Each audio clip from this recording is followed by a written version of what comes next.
You do not rise to the level of your goals. You fall to the level of your systems. Hmm. That line from James Clear's Atomic Habits, it really hits home. And it's our focus for this deep dive. It does, doesn't it? Yeah. We're exploring why building these, I guess, systems, not just chasing outcomes, is what truly changes things. We'll unpack how this idea kind of challenges the usual success advice. It's a big one Yeah. because, we're mostly taught set big goals, dream big, Right. but we often stumble. Hmm. And a key reason seems to be our brains. They're still sort of wired for immediate rewards like our ancestors needed. So the payoff for good habits feels too far away. Exactly, like eating healthy versus that instant sugar hit. Or the reward for not smoking is years away, but the stress relief is right now. Bad habits often give immediate rewards while their consequences are delayed. That delay is tricky, and the whole goal-setting culture, it's so seductive, isn't it? It whispers, achieve this, and then you'll finally be happy. Right. Which just postpones happiness forever. It Yeah. sets up this black and white thing. Succeed or fail. Happy or not. Super exhausting. And what's really interesting is how Clear got here himself. Yeah.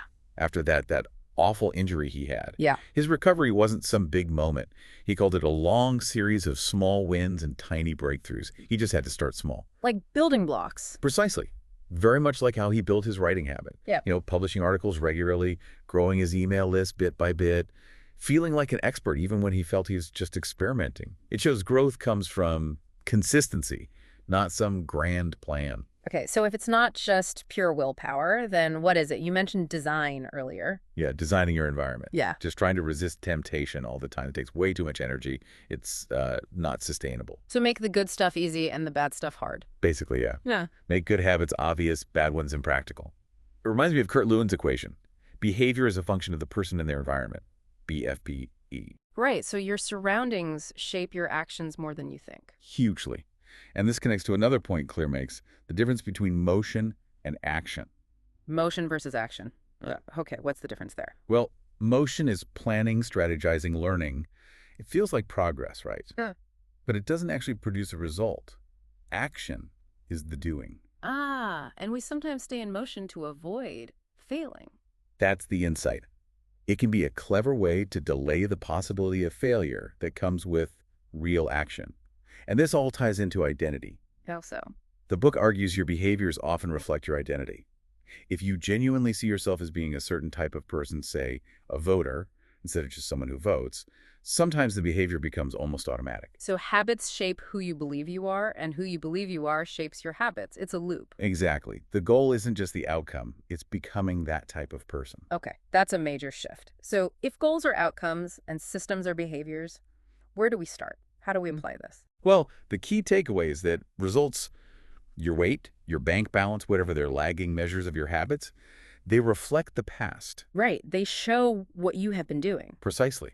So instead of obsessing over changing the result directly, you change the system, the inputs that cause the result. As Clear puts it, fix the inputs and the outputs will fix themselves. You like that? Fix the inputs. And this explains that frustrating feeling, doesn't it? The plateau of latent potential. Oh, absolutely. You put in the work day after day, week after week, and nothing seems to happen. Yeah, it feels useless sometimes.